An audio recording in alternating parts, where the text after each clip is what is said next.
ನಾವು ಅಂಕೋಲದ government degree ಕಾಲೇಜಲ್ಲಿದ್ದೇವೆ. ಯಾಕೆಂದರೆ ತುಂಬ ಸಲ ನಾವು ಸರ್ಕಾರಿ ಶಾಲಾ ಕಾಲೇಜು ಅಂದಾಗ ನಮ್ಮ ಒಪಿನಿಯನ್ ಬೇರೆ ಇರುತ್ತೆ. ಆದರೆ ಒಂದು ಮಾದರಿ ಸರ್ಕಾರಿ ಕಾಲೇಜು ಹೇಗಿರುತ್ತೆ ಅನ್ನೋದಕ್ಕೆ ಅಂಕೋಲದ ಈ ಸರ್ಕಾರಿ ಕಾಲೇಜು ಬಹಳ ದೊಡ್ಡ ನಿದರ್ಶನ ಅಂತ ಹೇಳ್ಬೋದು. ನಾವು ಬೆಳಿಗ್ಗೆ ಬಂದ ತಕ್ಷಣ ನೋಡಿದ್ವಿ, ಹೆಚ್ಚು ಕಡಿಮೆ ಕ್ಲಾಸಸ್ ಶುರುವಾಗೋಕ್ಕಿಂತ ಮುಂಚೆ ಒಂದು ಪ್ರಾರ್ಥನೆ ಮಾಡಿದ್ರು, ಆಮೇಲೆ ನಾಡಗೀತೆಯನ್ನು ಹಾಕಿದ್ರು, ಜೊತೆಗೆ ರಾಷ್ಟ್ರಗೀತೆಯನ್ನು ಕೂಡ ಹಾಕಿದ್ರು. ಆನಂತರ ಮಕ್ಕಳು ಅವತ್ತಿನ ನ್ಯೂಸ್ ಏನಿದೆ ಆ ನ್ಯೂಸನ್ನು ಓದಿದ್ರು. ಜೊತೆಗೆ ಒಂದು ಮೋಟಿವೇಶನಲ್ ಥಾಟ್ ಅಂದರೆ ಡಾಕ್ಟರ್ ಬಿ ಆರ್ ಅಂಬೇಡ್ಕರ್ ಅವರ ಒಂದು ಸೂಕ್ತಿ ಕೂಡ ಹೇಳಿದ್ರು.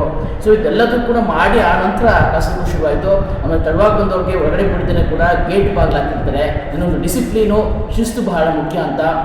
ಮತ್ತು ಇವರು ಆರ್ಗನೈಸ್ ಮಾಡಿದ್ದ ಕಾರ್ಯಕ್ರಮ ಕೂಡ ತುಂಬ ಚೆನ್ನಾಗಿ ಆರ್ಗನೈಸ್ ಮಾಡಿದರು. ಮತ್ತು ಇಲ್ಲಿ ವಿದ್ಯಾರ್ಥಿಗಳಿಗೆ CR ಅಂತ ಒಂದು ಅವ್ರಿಗೆ ಬ್ಯಾಡ್ಜ್ ಕೂಡ ಮಾಡ್ಕೊಂಡಿದ್ದಾರೆ.